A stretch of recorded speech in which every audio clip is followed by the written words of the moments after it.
ምሽት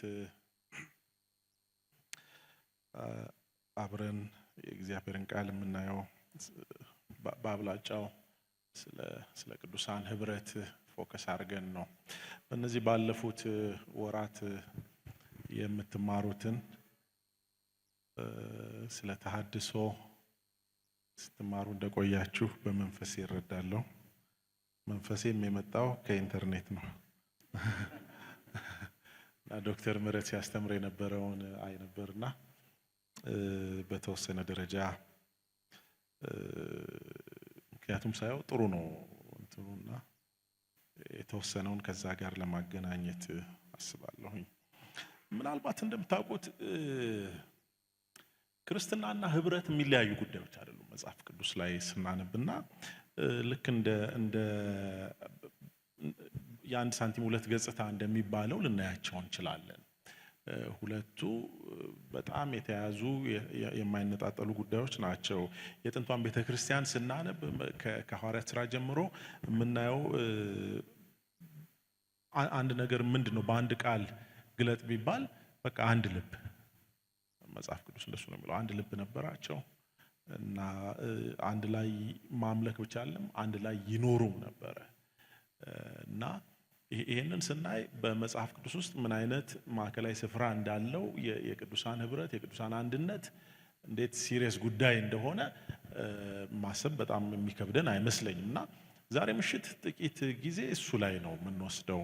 እንደነገርኳችሁ የቤተክርስቲያን ስትመሰረት የሐዋርያት ሥራን መጽሐፍ ስናነብ ሐዋርያት እንደ ዋነኛ መለያቸው ወይም የጥንት የነበሩ አማኞች ምናልባት ዋነኛ መለያቸው ምንድነው ከተባለ ፈጽሞ ከዛ ፊት ታይቶ በማይታወቅ ሁኔታ የነበራቸው ፌሎሺፕ ነው እና ሌሎችን ሰዎችም ሲስብ የነበረው እሱ ነው። እና ቤተክርስቲያን የአምልኮ ስፍራ ብቻ አይደለም የሆነችው፣ ቤተክርስቲያን እንደ አማራጭ ማህበረሰብ ነው የቀረበችው።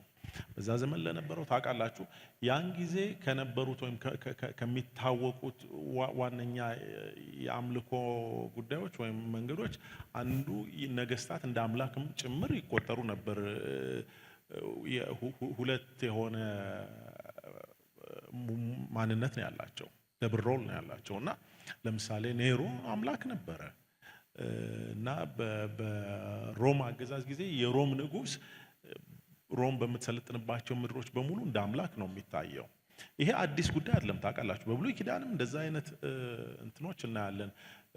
ለምሳሌ በነ ዳንኤል ጊዜ የተጻፈው ድንገት ብልጭ ብሎባቸው አይደለም አንተ እኮ ንጉስ ነህ ያሉት፣ የተለመደ ነገር ነው አንተ እኮ አምላክ ነህ ያሉት።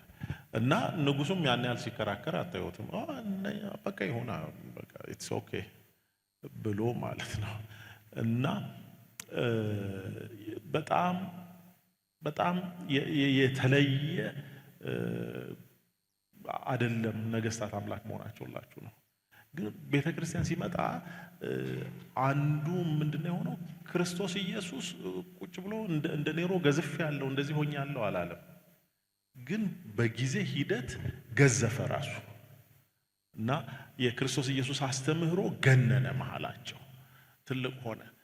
በጥንት ቤተክርስቲያን ላይ ጥቂት ጥናት ያደረጉ ያኔውኑ ማለት ነው አሁን ሳይሆን የተወሰኑ ሰዎች ነበሩና ኦልሞስት ሁሉም በሚባል ደረጃ ካወጧቸው የጥንት ቤተክርስቲያን አስተምህሮች አንዱ ምንድነው ከተባለ በአይን የማይታይ ግን ደግሞ የሚፈሩት አምላክ አላቸው።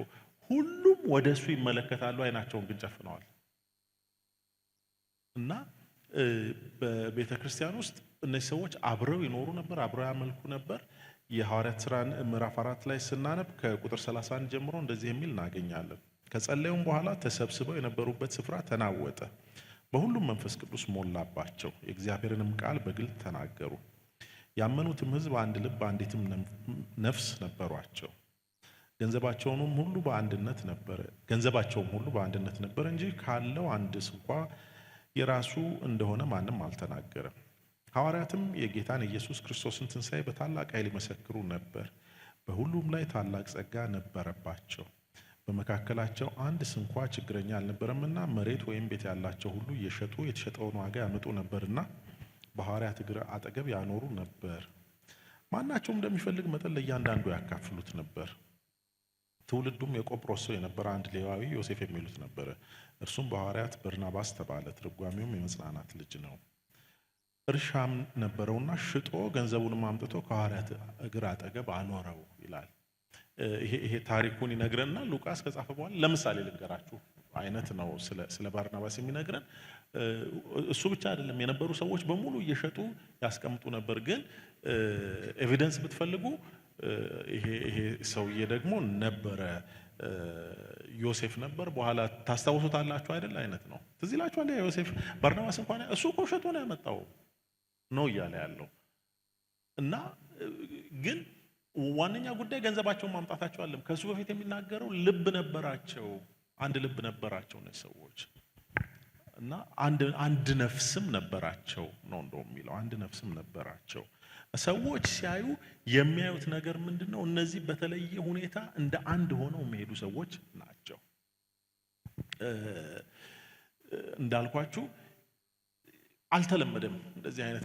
ደግሞም ሮማውያን በዛን ዘመን ቤተክርስቲያን ብቻ ሳይሆን ምድሪቱን ሁሉ ከፋፍለው ነበር እና ይሄ የነበረው የፖለቲካ ትኩሳት ሰዎች በአንድነት እንዲያስቡ የሚያስችል አይደለም። ሁሉም ተጠራጥሮ እንዲሄድ ነው የሚያደርገው። ለዚህ ነው በብዙ ሁኔታዎች የተሞላ ነው። አዲስ ኪዳን ስናነብ እንዴት እንደሚካሰሱ አንዱ ሌላው እንዴት ጠልፎ እንደሚጥለው ምናምን ታያላችሁ። ቢኮዝ በመሃላቸው መተማመን እንዳይኖር አድርገዋቸዋል። በዚህ መሃል ነው እንግዲህ አዲስ ማህበረሰብ የተፈጠረው ማለት ነው።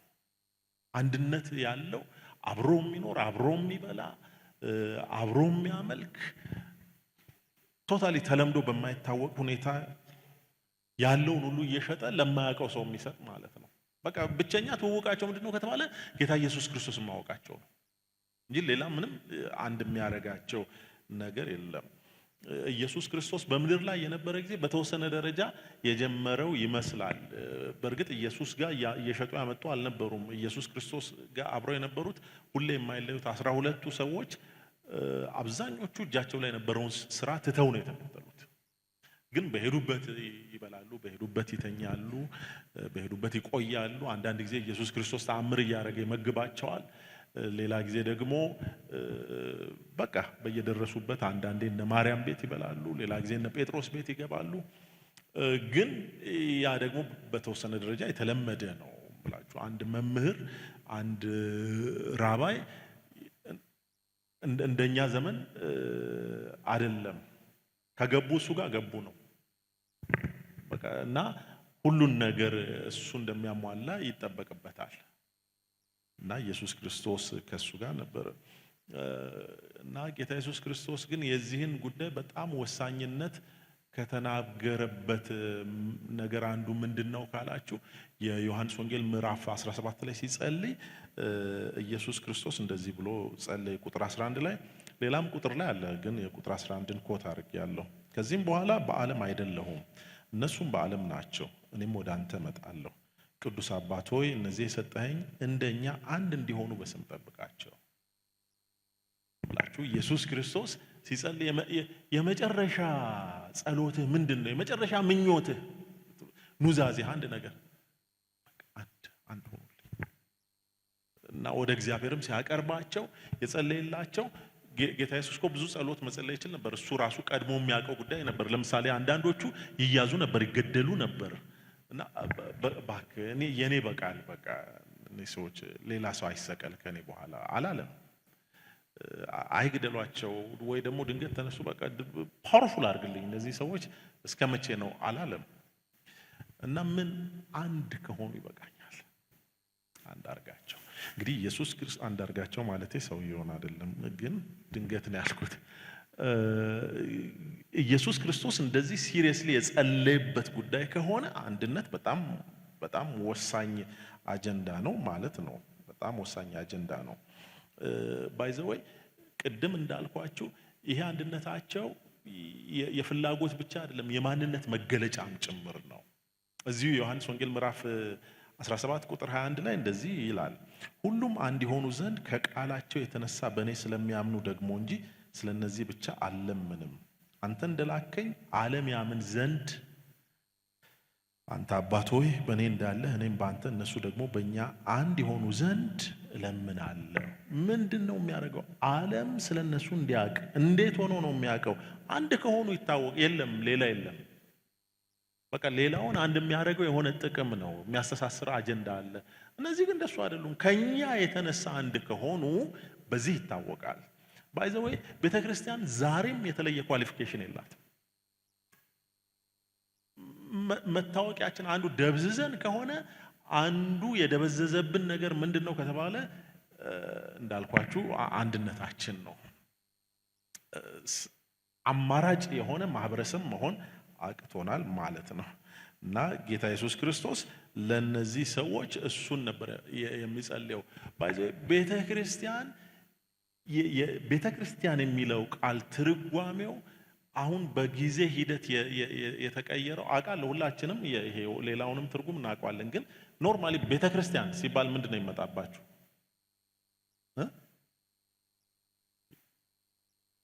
ይሄ ቸርች ነው። አሁን ቦሌ ቃለ ሕይወት ቢባል እኔ እናቴ አይመጣልኝ ወይ ዶክተር አሌክስ ወይ ዶክተር ምህረት አይመጡ። ምንድነው ቦሌ ቃለ ሕይወት በእንትኑ በኩል እጥፍ ልክ ከመብራቱ እጥፍ ብለህ አለ። ግን እኮ ቦሌ ቃለ ሕይወት እኮ ይሄ ነው። ቸርች እኛ ነን። እና እነዚህ ሰዎች ይታወቁ የነበረው በሱ ነው። ዋነኛ አስተምህሮ ቤተክርስቲያን የክርስቲያኖች ህብረት ነው። ሲጀመር እኮ እንደውም እንደዚህ ካቴድራል ውስጥ አልነበረም የሚመለከው። ታውቃላችሁ፣ እኔ ምናልባት መጽሐፍ ቅዱስ ላይ በጣም ደጋግሜ ካነበብኳቸው ክፍሎች የሮሜ 16 ይመስለኛል።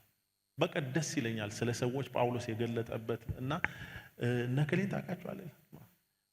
ጳውሎስ ታውቃላችሁ ሮም ሄዶ አያውቅም ነው የሚባለው እሱን ሲጽፍላቸው። ግን ሰዎቹን ልቅም አድርጎ ያውቃቸዋል።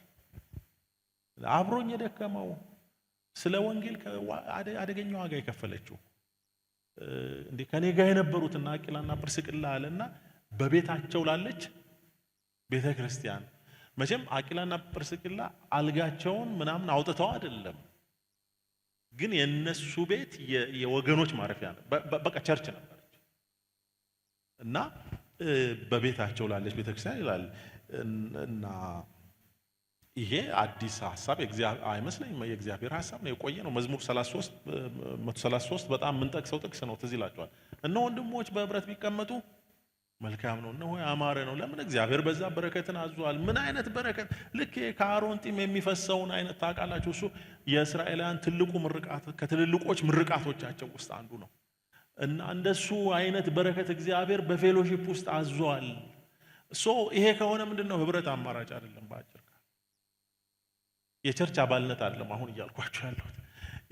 ፈንክሽናል የሆነ ህብረት፣ ትስስር ያለበት ህብረት፣ እሱ ምርጫ አይደለም።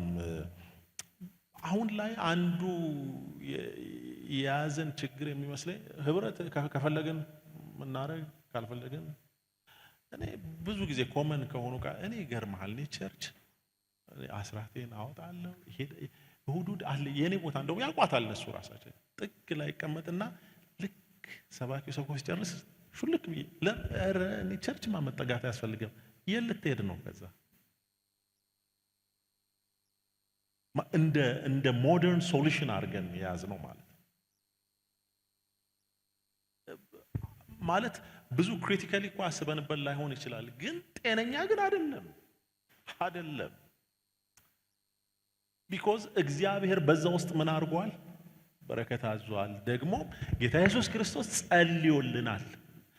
አክቹአሊ ህብረት እንድናደርግ እኮ አይደለም ኢየሱስ የጸለየው፣ እኛ አንድ እንደሆነን እነሱ አንድ እንዲሆኑ ጸልየዋል። እና የጥንቷ ቤተክርስቲያን አንዱ የምትታወቅበት ዋነኛው አክቹአሊ እንዳልኳችሁ ወንድም ይላል። ከሜዳ ተነስቶ የማያውቀውን ሰው አይሁድ ሆኖ ሮማዊውን ወንድሜ፣ ግሪካዊውን ልጄ፣ ጳውሎስ እንደሱ ነው፣ ልጄ ጢሞቴዎስ፣ ወንድሜ አቂላ፣ ጵርስቅላ እና ስማቸውን እየጠራ እና በጣም ምላችሁ አሁን አንዱ የተቸገርንበት ስል ሁላችንም ልናስተካክለው የሚገባ ነገር ያስተሳሰብ ዘውጋችን ይመስለኛል።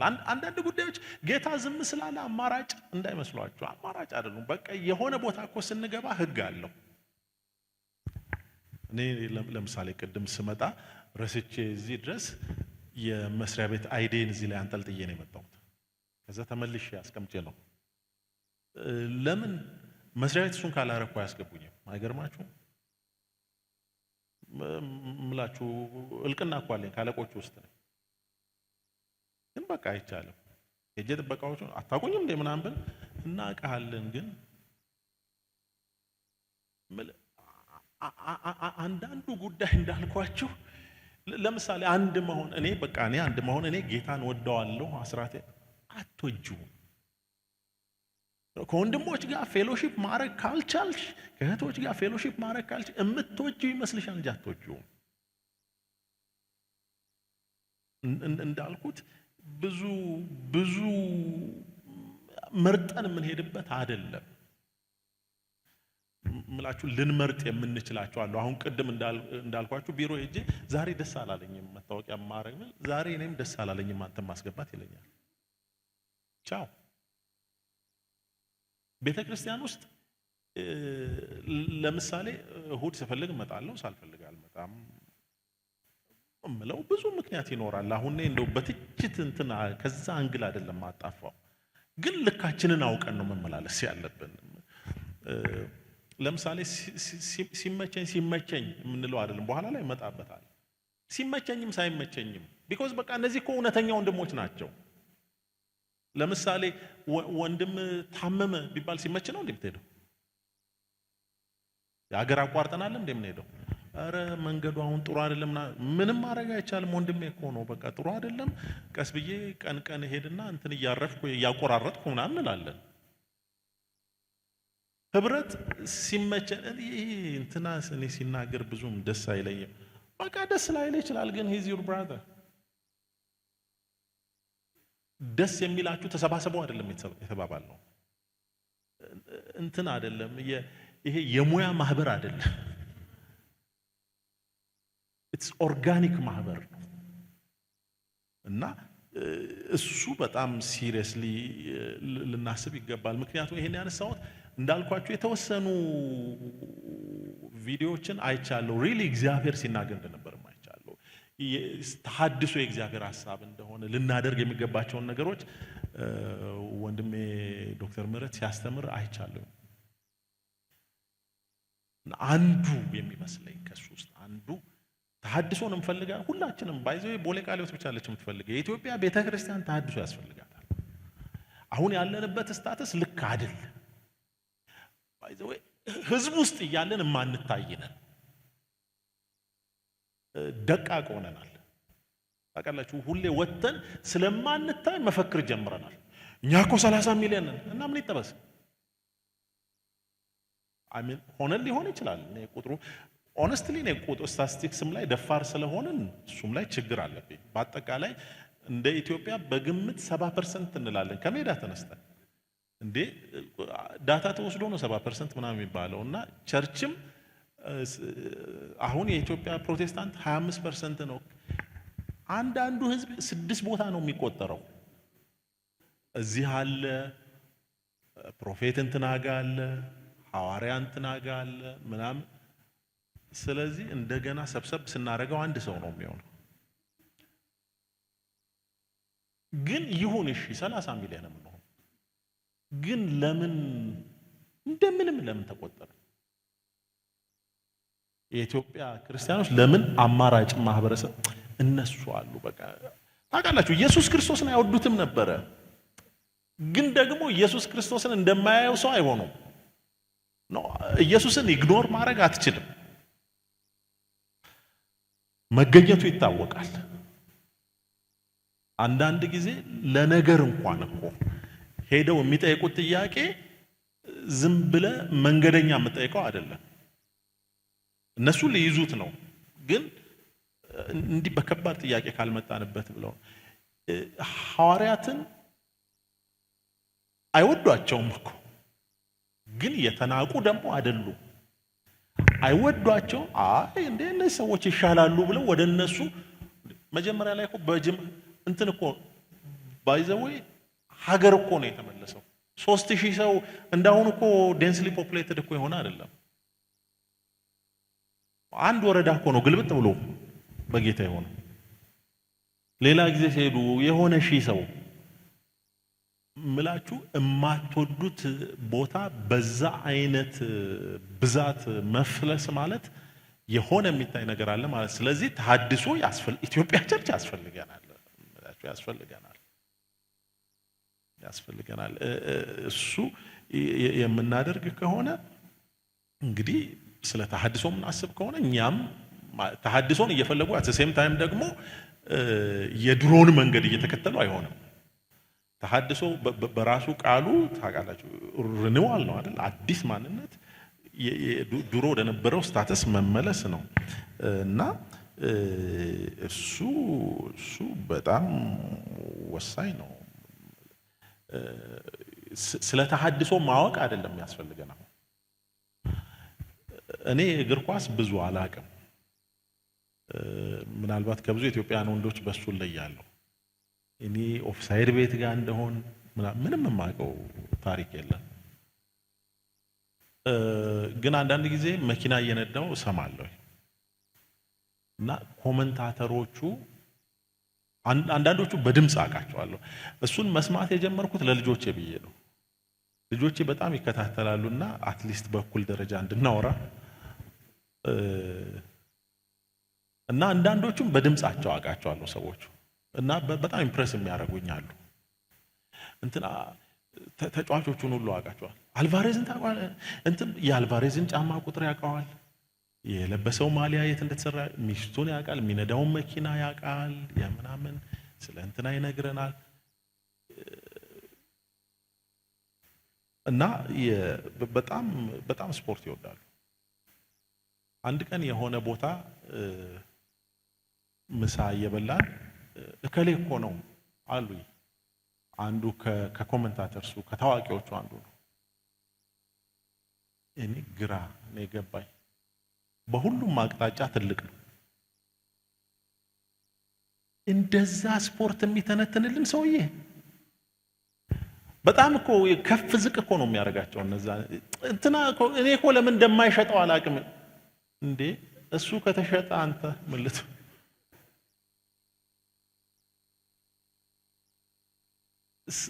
ስለ እግር ኳስ በጣም ያውቃል። እኔ ነግራቸዋለሁ። እኔ አላውቅም። እኔ ከኑሮ አስገዳጅነት ነው ስለ እግር ኳስ መስማት የጀመርኩት። እሱ ግን በጣም ያውቃል። ይሄ ሰውዬ በረኛ በሌለበት ብትሰጡት ማግባቱን እንጂ እንደዛ የሚተቸው ልክ አይደለም ሰውነቱ። የእውነት ነው የምላችሁ። ቁጭ ብዬ አንዱ ያሰብኩት እኔ አሁን ስለ መጽሐፍ ቅዱስ በጣም ማቂ ይመስለኛል። እሺ የተወሰነ እንደው ደፍሬ በጣም አለም ግን የተወሰነ እንደዚህ ሰውዬ በሆነስ ስለብዙ ስለምንፈልጋቸው ነገሮች ቤተክርስቲያን ውስጥ ልናቅ እንችላለን። ግን አክሽን ግን መጀመር አለብን። የሆነ ቦታ ላይ መጀመር አለብን እና እንዳልኳችሁ በጣም ራሳችንን ማስገደድም አለብን። ለምሳሌ ሰው የሆነ ነገር ለምሳሌ አሁን በጣም ኮመን እየሆነ የመጣ በተለይ ከተማ አካባቢዎች እዚህ ኢትዮጵያ የሰውነት ክብደት መቀነስ ነውና በበጎ ፈቃድ ረሃብተኛ የሆኑ በጣም ብዙ ሰዎች አውቃለሁ። ስፖርትም ብዙ ወይ ጊዜው የላቸውም ወይ ምን የላቸውም። ስለዚህ ያለው ብቸኛ አማራጭ ራሽን መቀነስ ነው እና ግን በቃ ይሳካ አንጀታቸውን አስረው ይሳካላቸዋል። አንዳንዱ ጂም ይገባል። ተርፎት አይደለም ጂም የሚገባው። ጂሞች ውድ ሆነዋል። እኔ ስሰማ ሌላው የሆነ ነገር ያደርጋል። ሁለት አማራጭ ነው በቃ። አንዳንዱ ደግሞ ደም ብዛት ነው እዛ ጋር የሚያስደነግጠው። ሐኪም ጫፍ ላይ ደርሰሃል፣ ቦርደር ላይ ነው ስነ ስርዓት። ስለዚህ በጌታ ሰላም ጨው ይቀንሳል፣ ይሮጣል፣ ይላል። ምላችሁ እንታደስ ካልን እዚህ ጋር የቆመብን አለ። መጀመር አለብን። አንዳንዶቹን ነገሮች በንባብ አንታደስም። ቤተክርስቲያንም ውስጥ ኮመን ሆኗል። በጣም ጎበዝ ኮመንታተርስ ሆነናል። አንዳንድ ስነ መለኮት ኮሌጆች የማስተማር እድል አግኝቻለሁ፣ አስተምራለሁ። ፉል ታይም አስተማሪም ነበርኳቸው። እና እኛም ስናስተምር ተማሪዎቻችንም ከኛ ይቀዳሉ። የግሪኩ ሶቶሪዮስ ይለዋል። ሶቶሪዮስ ምናምን እውቀት የግድ ነው ማለት ማስተማር አለብን፣ ግን እሱን ደግሞ ኖረን ማሳየት አለብን። እና ተማሪዎቻችን እኛን አይተው ተበላሹብን። ምንድን ነው እያልኳቸው ያለሁት? ናፍቀናል መታደስ። አዎ አምሹር እዚህ ስትማሩት የከረማችሁት ነገር በኢትዮጵያ ቤተክርስቲያን በሙሉ ቢተላለፍ የሁላችንም ጥማት። and I think it's time አሁን አክት ለማድረግ መንቀሳቀስ አለብን። አንዷ ነች እኔ አሁን የምነግራችሁ፣ ብቸኛዋ አይደለችም፣ ግን አንዷ ወሳኝ ከሆኑ ነገሮች አንዱ እሱ ይመስላልና ምን እናርግ? አክት እናርግበት። ከአፋችን ጀምረን ከቮካብለሪያችን ከምን ጀምሮ እንቀይረው። በቃ አንዳንዶቹ ጉዳዮች አስገድደን ነው የምንጀምረው። ብዙ ነገር ስንጀምር ዳገት ይሆንብናል፣ ግን የሆነ ደረጃ ላይ ስንደርስ ኖርማል ይሆናል እና እንደሱ ማድረግ አለብን። ጳውሎስ እሱን ነው። ጳውሎስ ታውቃላችሁ ከቮካብለሪው ጀምሮ የተቀየረ ሰው ነው። ሌሎችን ሰዎች ለምሳሌ በስማቸው ብቻ ሳይሆን ከነማንነታቸው ተቀጥላ እየሰጣቸው ነው የሚጠራቸው እና ሪኮግናይዝ ያደርጋቸዋል። እዛን ሰዎች እውቅና ይሰጣቸዋል። ሶ እንዳልኳችሁ እኔ የቤት ግቡና የሮሜን 16 ታውቁታላችሁ አውቃለሁ። እንዲሁ ግን አንድ ያንብቡት። በዚህ እከሌን ይልና የሚያስታውስበት እንትን አለው። በሐዋርያት መካከል ስመጥር የሆኑ ትዝ ይላችኋል፣ በእምነት የሚቀድሙኝ። ጳውሎስ እኮ በጣም ጃይንት ነው ቤተክርስቲያን ውስጥ፣ ግን እነሱን ሰዎች በእምነት የሚቀድሙኝ፣ ከዛ ደግሞ በጣም ለምወደው ለድልጥያን አብሮ ለሚሰራ ለእንትና እያለ ከጳውሎስ ጋር መኖር ኖርማል ይሆንባቸዋል። የሚገርመው ሄዶ አያውቅም። እና ቤተክርስቲያን ውስጥ አንዱ ልናደርገው የሚገባ የሚመስለኝ ወገኖች ይሄ ነው። ለምንድን ነው የምናደርገው? ጥቂት ነጥቦች ልነጋገር። ቅድም እንዳልኳቸው አንዱ እግዚአብሔር በህብረት ውስጥ የራሱ የሆነ ብሌሲንግ አስቀምጧል። ሌላ ስለ ህብረት በጣም አጭር ግን በጣም ኮንደንስድ የሆነ የተጻፈው ዕብራውያን መጽሐፍ ላይ ያለው ነው። ለፍቅርና ለመልካም ስራ እንድንነቃቃ እርስ በርሳችን እንተያይ። በአንዳንዶች ዘንድ ልማድ እንደሆነው መሰብሰባችንን አንተው፣ እርስ በርሳችን እንመካከር እንጂ ይልቁንም ቀኑ ሲቀርብ እያያችሁ ይሄን አብልጣችሁ አድርጉ። ምን እናድርግ? እንነቃቃ። እንዴት ነው የምንነቃቃው? ያ በጸሎት እንነቃቃለን። በቃሉ ደግሞ አንዱ ከፍሬንድስ ከብራዘርስ ጋር እንዳልኳችሁ ክርስትና ህይወት ነው እና አንድ በጣም ልክ ያልሆነ በብዙዎች ዘንድ ሁሉም ጋር አይደለም፣ ብዙዎች ዘንድ ግን እየተለመደ የመጣ እኔ ክርስቲያን እኔ ጓደኛ እኔ ተጎዳው፣ በቃ እየተጎዳዳ እንኖራለን። ጉዳት የሌለበት የለም ባይዘው እና እንደ ምክንያት የምንሰጠው እኔ ክርስቲያኖች ጋር በሄድኩ ቁጥር እየተሰበርኩ መለሳለሁ። ልክ አይደለም። በመስበርና በመሰባበር መታወቂያችን ምንም ልክ አይደለም። ግን ስለተሰበርን ደግሞ አንቀርም። መሰበር እንዳለ መጠገንም አለ እና ለምንድን ነው አብረን ምን ሆነው? እኔ በሄድኩ ቁጥር ይሰብሩኛል። አይ የሚያነቃቁ ደግሞ አሉ። እርስ በርሳችን እንድንነቃቃ በጸሎት እንደምንነቃቃው አጠገባችን ዳውን ስንሆን ከፍ የሚያደርጉ ወንድሞች አሉ። እንድንመካከል ስለምንድን ነው የምንመካከል? ስለ ህይወት ባይዘው ሁሉን ነገር ኦቨርሊ ስፒሪቹዋላይዝ አድርገን ስለሆነ ምናምን ብቻ አይደለም፣ ስለ ህይወት የምንመካከር። በቃ ኑሮ እንዴት አደረገሽ? ያ የቤትሽ ጉዳይ ከምን ደረሰ? ተባብለን እንመካከር። ያ የታመመው ወንድምህ አሁን እንዴት እየሆነ ነው እንባባል። ስንገናኝ ሌላ ነገር ማድረግ እንኳን ባንችል ቆይ ስለዛ ለወንድም 5 ሚኒትስ ለምን አንጸልይለትም እንባባል። ትንንሽ ነገሮች ይመስላችኋል አይደለም? አንዳንድ ጉዳዮች ትንንሽ እንዳልሆኑ የምናውቀው መኖር ስንጀምር፣ ኤክሰርሳይዝ ማድረግ ስንጀምር ነው። አሉ አንዳንድ ሰዎች ደግሞ ጥሩ ምሳሌ ሆነው አሉ። ኑሯቸው እኮ የምትመኙት አይነት አይደለም እኮ፣ ህይወታቸው ግን ግዙፍ ነው እና ቸርች ውስጥ ደጅም ስታገኟቸው እነሱን አግኝታችሁ ማቀርቀር አትችሉ አሉ። በየቸርቹ እንዲህ አይነት ሰዎች ደግሞ አሉ፣ እግዚአብሔር ለቅሬታ ያስቀመጣቸው። ምንም በቃ እኮ ምናልባት ዛሬን በልተው ስለ ነገ ሲሪየስሊ ማሰብ ያለባቸው ሰዎች ሊሆኑ ይችላሉ። ጉዳያቸው ነው። እንደሱ አይነት ሰው ባለበት አለመነቃቃት አትችልም፣ አይቻልም። እና ስለዚህ እንደሱ ይላል። እርስ በርሳችን ደግሞ መሰብሰባችንን ምን አናርግ? አማራጭ አይደለም ማለት አንተው። መሰብሰባችን ቤተክርስቲያን በተደጋጋሚ ብዙ ቦታ ማስታወቂያ ሲነገር የምሰማው የቤተ ክርስቲያናችን እሁድ በዚህ ሰዓት ብለን እንደዚህ ያለ እዚህ እንኳን የላችሁም እንትን ነው። እናንተ በጣም ሞደርን እንደሆናችሁ አይቻል። በእውነት ግን በጣም ደስ ብሎኛል። ቸርቹ ባለፈው የመጣው ጊዜ ከልቤ ነው እሱ እና ማስታወቂያ እንናገራለን። ከዛ የቤት ለቤት አምልኮ ወገኖቼ፣ ከዛ ይሰብካል ሰውየው። ሰው ስለሚቀር እኮ እናውቃለን፣ ጊዜው ከባድ ነው እንዴ። ለምንድን ነው የምንለመነው? እውነት ነው፣ ከባድ ነው ጊዜው። እውነት ነው፣ እንሮጣለን፣ ልክ ነው። ግን ለራሳችን ነው፣ ብቻችንን አንችለውም። ይልቅ በጋራ ተያይዘን ብንሮጥ ነው የሚሻለን።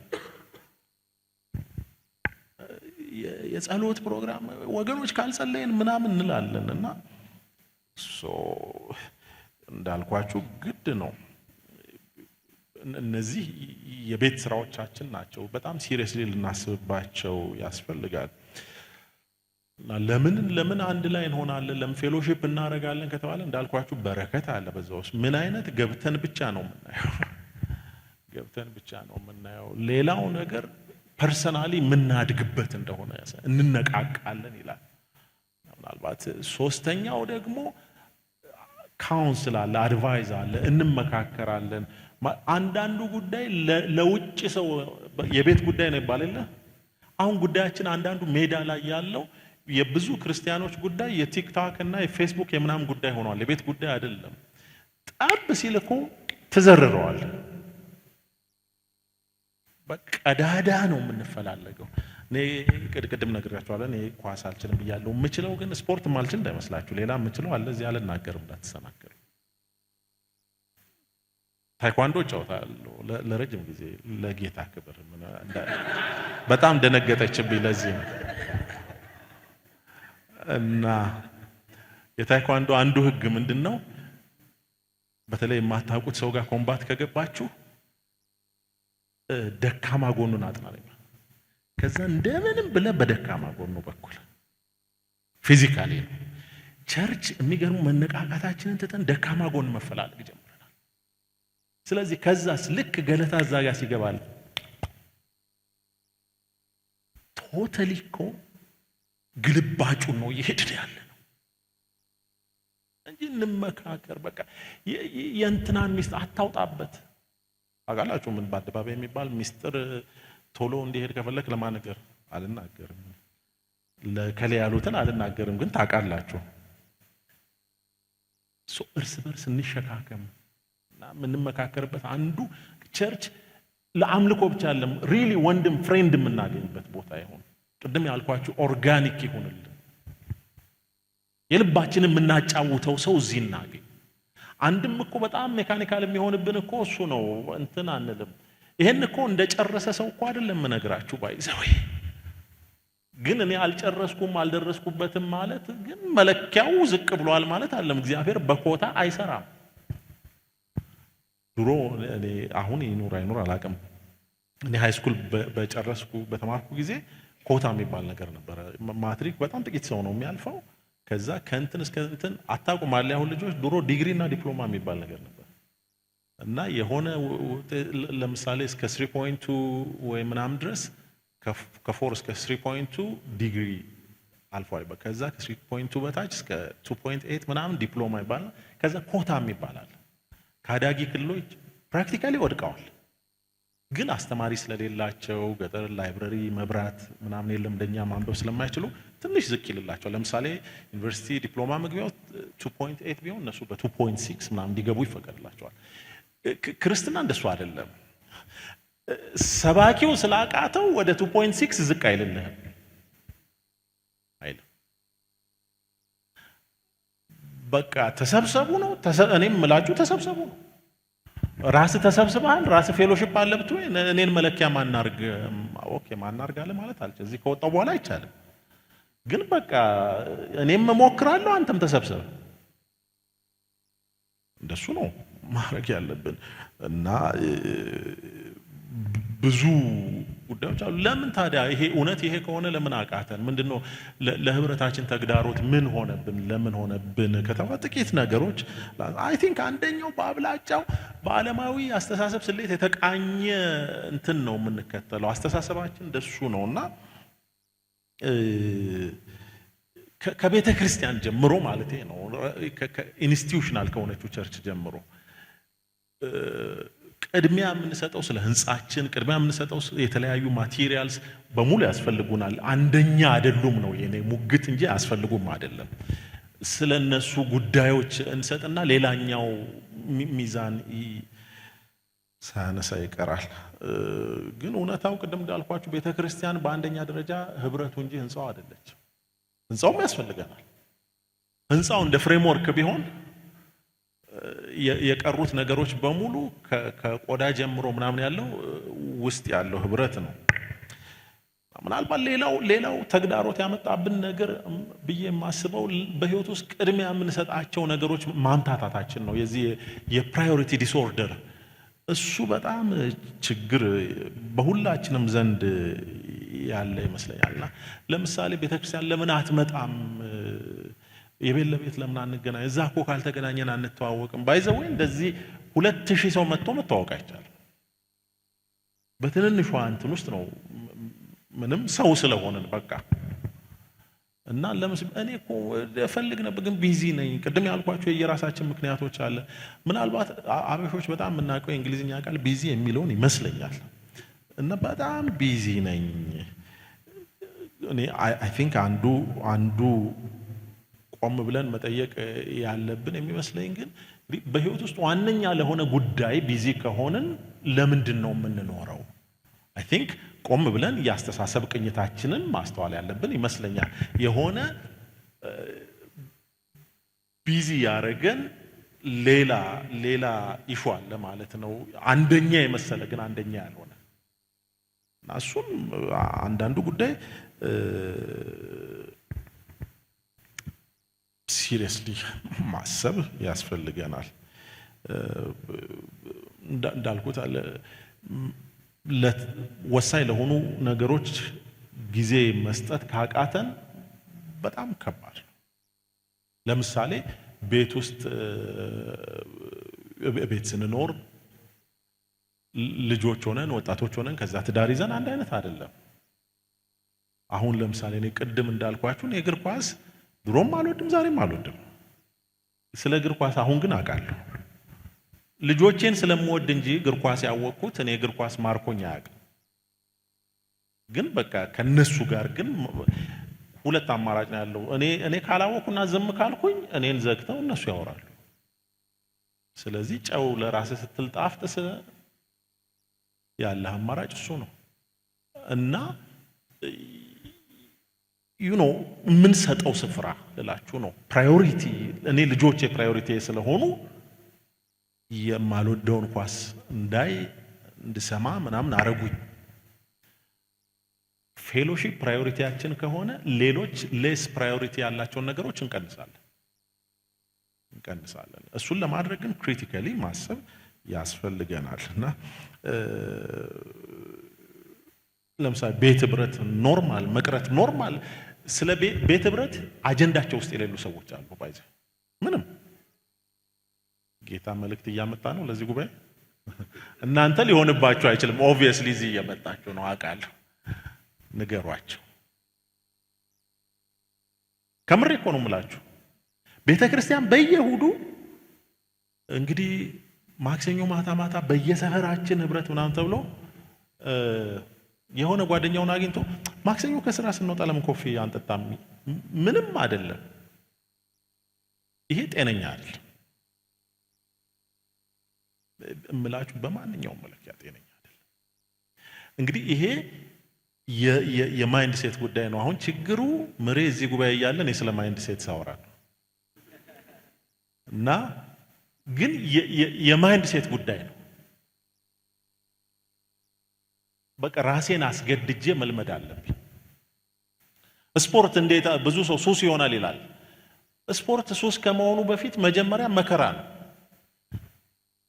ግን የሆነ ጊዜ ላይ በቃ ሳት እንዲህ ምናምን ማለት ይጀመራል። የአስተሳሰብ ጉዳይ ነው። ጥናት ትምህርት ወዳለው የሚል በጣም ብዙ ሰው አለ። እኔ አንድ ጓደኛዬ ነበር ሁሌ እስከ ዛሬ የማይገባኝ ፈተና ወዳለሁ ይላል። ዩኒቨርሲቲ አብረን ስንማር እኔ ፈተና መውደድ የጀመርኩት አስተማሪ ኮንኩ በኋላ ነው። እና አስተማሪ ሆኜ ብዙ ያስተማርኳቸው ተማሪዎች ያውቃሉ፣ እዚህም አሉ አንዳንድ ሰዎች ያለው ያስተማርኳቸው እና ያላስተማርኩትን ጥያቄ ይጠይቃሉ። ሁሌ አንድ አለች፣ በተለይ ግራጁዌት ሌቭል ላይ ዝም ብዬ ለምን መሰላችሁ እስቃለሁ። ተማሪዎች አልይዘውም ስም ይላሉ። ፈተና የምወደው እኔ እንደሱ ስለሚያዝናና እንጂ ስፈተን ወድጄ አላውቅም እምላችሁ። ምን እንድንኖርበት የተጠራ ነው ነገር በሙሉ ወደነው እንድንሄድ ሳይሆን ከገባን በኋላ የምንወደው ግን ይሆናል። ቢኮዝ ጌታ ለኛ የሆነውን በጎ የሆነውን የሚያውቅ አምላክ ስለሆነ እና እሱ በጣም ወሳኝ ነው። እና ሌላው ምናልባት አሁን ላይ ወሳኝ ችግር እየሆነ የመጣው ነገር የሰዎች የመጽሐፍ ቅዱስ የመረዳት እጥረት ነው። በጣም ብዙ ሰው እሁድ ወይ ምናምን በሚመጣባት ነው የሚተዳደረው እና ስለዚህ መጽሐፍ ቅዱስ ላይ ያልተጻፈ ነገር እያነሱ ሰዎች እንደልባቸው ሲያደርጉት ከምር እንደሆነ አስቦ በጣም ብዙ ክርስቲያን እኮ ቃል አወጣብሃለሁ እየተባለ እኮ እየፈራ ይኖራል። ከየት ነው የምታወጣው? ከኔ ህይወት ጋር ምን ያገናኘዋል? ከፈለክ አውጣ የሚል ድፍረት ላይ መድረስ አለብን። ይሄን ምላችሁ እኔ ስቀልድ ይመስላችኋል? አገልጋዮች እኮ ይፈራሉ እኮ ቃል አወጣብሃለሁ ሲባሉ። ቸርች አገልጋይ እንግዲህ ይሄ በጣም ተራ ነገር ነው አሁን የምነግራችሁ እና ጠለቅ ብሎማ እንደዚህ ስለሆነ ኢሹ በጣም ብዙ ሰው ያውቃል። በጣም ብዙ ሰው እኛ ቸርች እነዚህ ወንጌል አማኞች ጋር አገልጋዮች ብቻ ሲጸልዩ አጋንንት የሚወጣ የሚመስለው እንዳለ ታውቃላችሁ። በጣም ብዙ ሰው አሞት ራሱ አይጸል እስቲ ጸልይልኝ ራይድ ይዞ ጥሩ ነው ምንለው የወገኖች ይላል። ቤተክርስቲያንም ከታመማችሁ ጥሩ ሁሉ ይላል። ግን ደግሞ እኔም መጸለይ እችላለሁ የሚለው ኖሌጅ አተን አይደለም የምንጸልየው። በወንድሞች በእህቶች በኩል ጌታ ስለሚሰራ ነው አብረን የምንጸልየው። እና በጣም ብዙ ሰው የመጽሐፍ ቅዱስ ዕውቀቱ ከጊዜ ወደ ጊዜ እያጠረ ስለመጣ የተሳሳተ ሐሳብ ይሞላል። ይሄ ባይዘ አዲስ አይደለም፣ ድሮም ነበር። ታስታውሳላችሁ ጳውሎስ ለጢሞቴዎስ ከጻፈለት መልእክቶች አንዳንዶች ለራሳቸው የሚሆኑ አስተማሪዎች ድሮ ነበር የዛሬ 2000 ዓመት። ስለዚህ አሁን የመጡት እነዚህ የውሸት ነቢያት አዲስ የጀመሩት እንዳይመስላችሁ ነበር። ድሮም ስታይል ነው፣ አሁን ደግሞ ያበላል፣ ይቀጥላሉ። እና አንዳንዱን እኮ መበላት የሌለብን ራሳችን ነው። የሰይጣንም ውጊያ ምናምንም አለው። በቃ ቁጭ ብለን አስበን አይ እንዴ አይሆንም። ቸርች ለምሳሌ መባ ሰዓት ብለው ሰውን ሙልጭ የሚያወጡት አሁን እንዲህ ኮመን ከመሆኑ በፊት እኔ መስቀል አደባባይ ቆሞ የደወለልኝ ጓደኛ ነበረኝ። ምን ሊያደርግ እንደገባ አላውቅም። የሆኑ ብዙ ስም አሁን አልጠራም።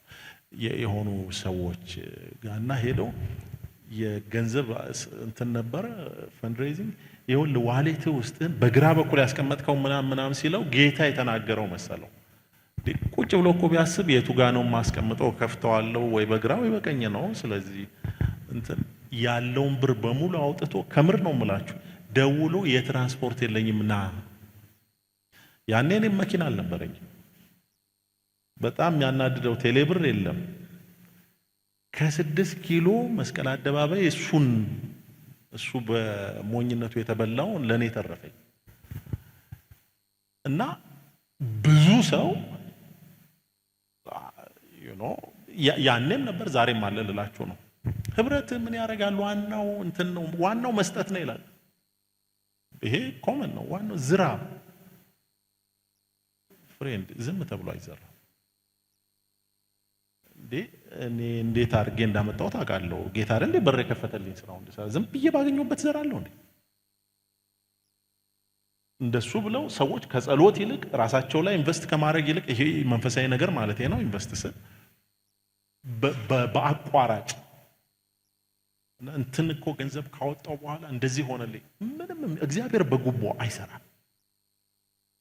በቃ ሊባርከን ከፈለገ ከሜዳ ተነስቶ ይባርከናል። ከዛ ውጪ ፕሪንሲፕልስ አሉት ፋይናንሻሊ እንዴት እንደምንባረክ። ደግሞ አንዳንዶቻችን ፋይናንሻሊ አንባረክ። በቃ ሰዎች አለን፣ ግማሾቻችን ይሆንልናል፣ ግማሾቻችን በቃ በጌታ ሰላም ተከባብረን እንኖራለን። በቃ የምንበላው የምንለብሰው ይሰጠናል። ይሄ ኢትስ ሲሪየስ። በአቋራጭ ድሮም ነበሩ ልላችሁ ነው፣ ዛሬም አሉ። እና እነዚህ ነገሮች ተደራርበው ህብረታችን እያጠፉት ነው ያሉት፣ ነገር እያበላሹብን ነው ያሉት። ግን መስተካከል አለብን። የግድ ነው፣ የግድ መስተካከል አለብን።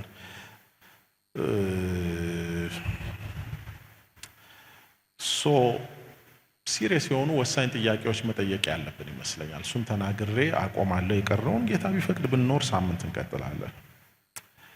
የመጀመሪያ ጉዳይ ሪሊ ስለ እንዳልኳችሁ ከተሐድሶ ቀጥሎ ዝም ብዬ ነው የገባሁትና የመጀመሪያው ጉዳይ ሪሊ እፈልጋለሁ ወይ እኔ ያስፈልገኛል ወይ? ካላስፈለገን በግል ኦኬ፣ የሚያስፈልገን ከሆነ ግን ያስፈልገኛል ወይ? የሚያስፈልገኝ ከሆነ በምን ጉዳይ ላይ ነው መታደስ ሪሊ ያለብኝ?